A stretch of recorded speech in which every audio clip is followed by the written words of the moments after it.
হিন্দু ভাইদের প্রতি আদাব নমস্কার। আমি বক্তব্য দেব না।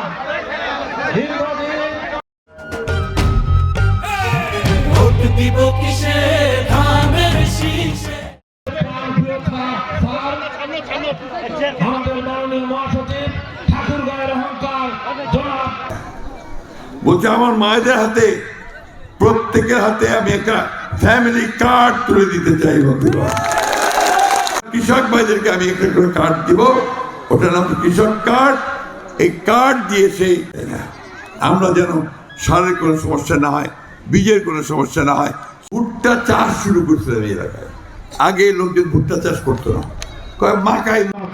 প্রিয় বন্ধুরা, আমাদের মাঝে এইমাত্র খবর এসেছে আমাদের রাষ্ট্রের প্রধান অতিথি বাংলাদেশ বিএনপির মহাসচিব আমাদের খোঁজা বাড়িতে পাঁচবার ট্রেনিং করতে পারি।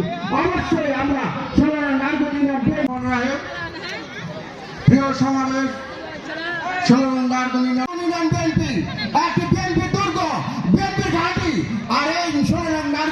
কম হচ্ছে, রুদ্রটা বেশি, এই জন্য মনে সাউন্ড কম হচ্ছে নাকি? আবার আমরা হিন্দু মুসলমান বাঁধবো জোট, তাহলে আমরা বলতে চাই যে আমরা হিন্দু মুসলমান বাঁধবো জোট। 1971 সালে এরা এটাই করেছে, ঠিক কিনা? তারা 170 কোটি পায় নাই। এই টাকাটা কোথায় গেছে কোন হিন্দু ভাই বলতে পারে? আপনাদের নেতা, আপনাদের সাবেক চেয়ারম্যান, বর্তমান চেয়ারম্যান পাইগাম্বার, আমি একজন, আমি 10 কোটি টাকা নিয়ে এসেছি এক বছরে আপনাদের নারগুল ইউনিয়নের পঞ্চায়েত। মাননীয় মহাসচিব আমার সুন্দরতা দেখে এবং সাবেক যুবকতা যার হাত ধরে আমি যুবদলে এসে যুবদলকে আমার সুসংগঠিত করতে।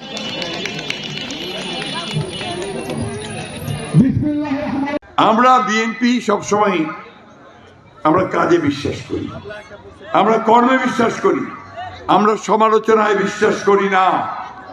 আজকে একটা দল আপনাদের সামনে আসছে, নিশ্চয়ই আসছে, আপনারা চিনেন। এদেরকে আমরা আগে কখনো দেখি নাই, আমাদের সঙ্গেই থাকছে, আমরা একসাথে ছিলাম, আমাদের সঙ্গে থাকছে, আমরা ঠিক জানতাম না যেটা কি। এখন আসছে যে তারা নির্বাচন করবে, ভালো কথা, যে কেউ রাজনীতি করতে পারে। রাজনীতি করবেন, দয়া করে মিথ্যা কথা বলবেন না, আর গীবত গাইবেন না, গীবত গাইবেন না, অন্যের সমালোচনা ওইভাবে করবেন না।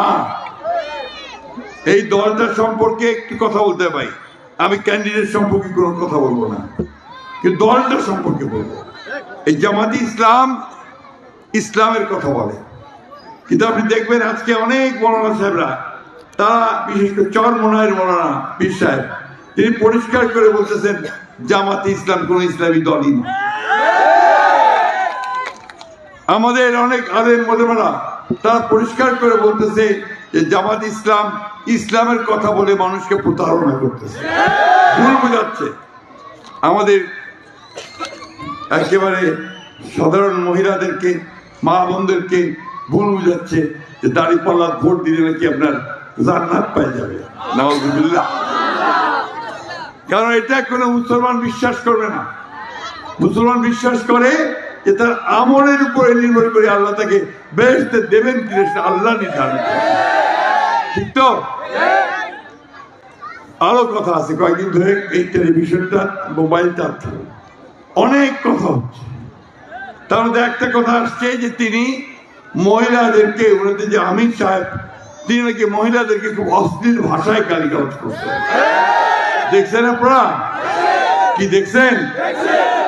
এখন যে দল বা দলের নেতা, এটা আমি বলতেছি না, কিন্তু পত্র পত্রিকায় আসছে, সোশ্যাল মিডিয়াতে আসছে, এইভাবে আমাদের অর্ধেক যে মানুষ, আমার মা বোন, আল্লাহ তাআলা বলছেন যে মায়ের পায়ের তলে বেহেশত, সেই মা বোনদেরকে যদি আমরা ইজ্জত করতে না পারি, সম্মান করতে না পারি, তার সম্পর্কে যদি কটু কথা বলতে পারি, তাহলে কি আমরা কোনোদিন বেহেশতে যাইতে পারবো? আমরা কি ভালো কাজ করতে পারবো?